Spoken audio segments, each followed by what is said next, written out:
GPSC aspirants કેમ છો? I hope કે તમે બધા મજામાં હશો અને સરસ રીતે પ્રિપરેશન પણ કરી રહ્યા હશો.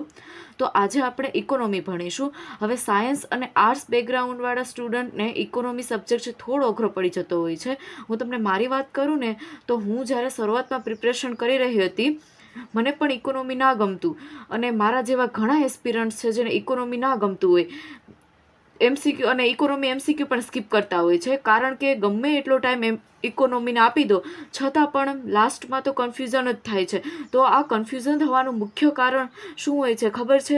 તો કે ઇકોનોમીને આપણે જે બેઝિક વર્ડ હોય છે ને તે આપણે સરખી રીતે સમજતા નથી હોતા. ઇકોનોમી સબ્જેક્ટને ગોખવાનો બિલકુલ નથી. ભલે એકવારમાં ના સમજાય ને તો રિવિઝન કરવાનું, વિડીયો 2 થી 3 ટાઈમ જોવાનું સરખી રીતે. બટ ટ્રસ્ટ મી, જ્યારે તમને ઇકોનોમી સરખી રીતે સમજતા થઈ જશો ને પછી તમને ઇકોનોમી જેવો સહેલો વિષય કોઈ નહીં લાગે અને તમને ઇકોનોમી ભણવામાં પણ મજા આવશે અને મેન્સમાં પણ સરળ લાગશે. હા, પણ ઇકોનોમી છે કરંટ સાથે જોડવું જરૂરી છે. ડેટા ચેન્જ થતા રહેતા હોય છે. તો ચાલો હવે સ્ટાર્ટ કરીએ. હું અહીંયા તમને એકદમ સરળ ભાષામાં સમજાવીશ. આપણે સૌથી પહેલાં તો અર્થશાસ્ત્ર અને અર્થવ્યવસ્થા, ઇકોનોમી અને ઇકોનોમિક્સ બંનેમાં છે ને ફર્ક જાણવો જરૂરી છે. તો હવે અર્થશાસ્ત્રની વાત કરીએ ને એટલે ઇકોનોમિક્સ, તો એ વિષય છે કે જે માણસની અસીમિત જરૂરિયાતો અને જે સીમિત સંસાધનો છે વચ્ચેનો સંબંધનો અભ્યાસ કરે છે. એટલે સિમ્પલ લાઇનમાં કહું ને તો અનલિમિટેડ વોન્ટ્સ અને જે લિમિટેડ રિસોર્સિસ છે ને તેનું સ્ટડી એટલે ઇકોનોમી. હવે કોઈ પણ ઇકોનોમી હોય છે એમાં બેઝિક પ્રોબ્લેમ શું હોય છે? તો દરેક દેશ સામે મુખ્ય 3 પ્રશ્નો તો હોય જ છે કે શું ઉત્પાદન કરવું, વોટ ટુ પ્રોડ્યુસ, કેટલું ઉત્પાદન કરવું, હાઉ મચ ટુ પ્રોડ્યુસ, ને કોના માટે ઉત્પાદન કરવું, ફોર હુમ ટુ પ્રોડ્યુસ. કારણ કે માનવીની જે જરૂરિયાતો છે એ એક પૂર્ણ થાય તો બીજી છે એ ઊભી થતી જ હોય છે.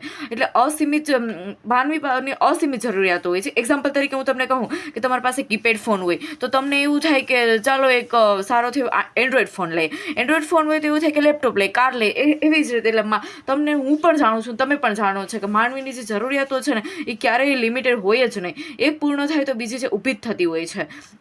અને હવે તેના રિસોર્સની વાત કરીએ ને સંસાધનો વિશે, તો એના 4 પ્રકારે છે. પહેલી છે જમીન, બીજો છે શ્રમ, ત્રીજી છે મૂડી અને ચોથું છે ઉદ્યોગપતિ. ફેક્ટર ઓફ જે પ્રોડક્શન છે જીપીએસસી છે ઘણી વખત પૂછાય છે. ઇકોનોમિક્સ છે ને એ ભણવાનો વિષય છે. કેટલાક તમે જોયું હશે ઘણા વિદ્યાર્થી છે કોલેજમાં પણ ઇકોનોમી વિષય તરીકે પસંદ કરતા હોય છે. એટલે ઇકોનોમી અને ઇકોનોમિક્સમાં આ જ ડિફરન્સ જાણવો જરૂરી છે કે ઇકોનોમી શું છે અને ઇકોનોમિક્સ શું છે.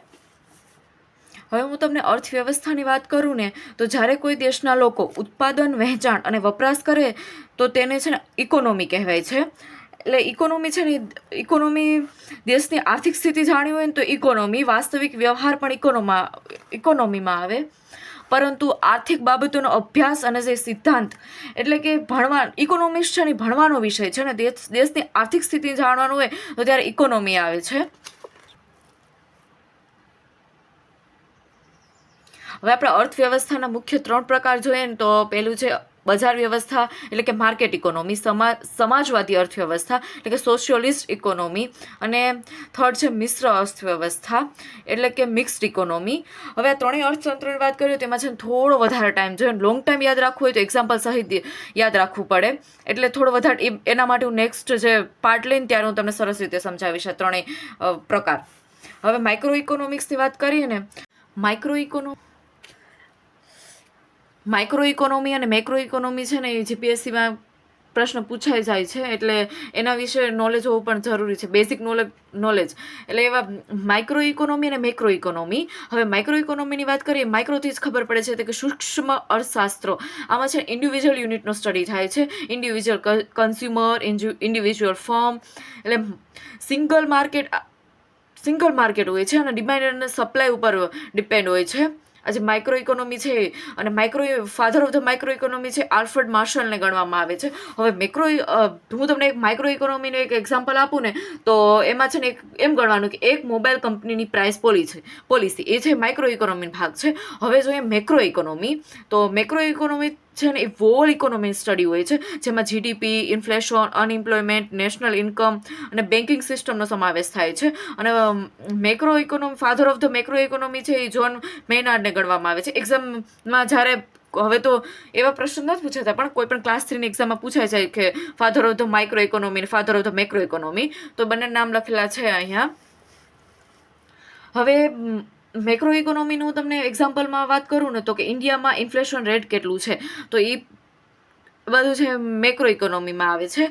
હવે એમસીક્યુ તરીકે છે, એમસીક્યુ તરીકે એમ પૂછાય કે જીડીપીનો સ્ટડી છે એ કયા ઇકોનોમિક્સમાં થાય છે, તો આન્સર તરીકે આવે છે કે મેક્રો ઇકોનોમીમાં આવે છે. અને ડિમાન્ડનો લો છે એ કયા ઇકોનોમિક્સમાં આવે છે, તો કે તે માઇક્રો ઇકોનોમીમાં આવે છે. માઇક્રો એટલે સૂક્ષ્મ અને મેક્રો એટલે થોડું વિશાળ.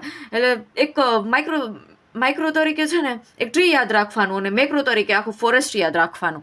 હવે હું નેક્સ્ટ ટાઈમ છે ને તમને આજે માર્કેટ ઇકોનોમી, પછી સોશિયલિસ્ટ ઇકોનોમી અને મિક્સ્ડ ઇકોનોમી એ ત્રણેયના છે ને એક્ઝામ્પલ સહિત સમજાવીશ, કારણ કે તેમાં છે ને થોડો વધારે ટાઈમ જોઈએ, અને તેથી તમને થોડો વધારે લોંગ ટાઈમ યાદ રહી જાય.